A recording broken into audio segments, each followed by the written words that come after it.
Qala Syekh Ibnu Hajar Al-Haytami, muharabatullah ta'ala la tuzkaru illa fi akhir riba wa mu'adatil awliya, wa man 'adahu Allah la yuflihu abada bal la budda min ayyamuta 'alal kufur.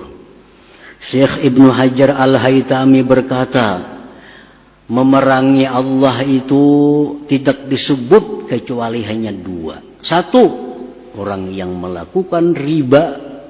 Yang kedua, orang yang memusuhi waliullah. Orang yang jadi perampok kada disebut sebagai berperang dengan Allah.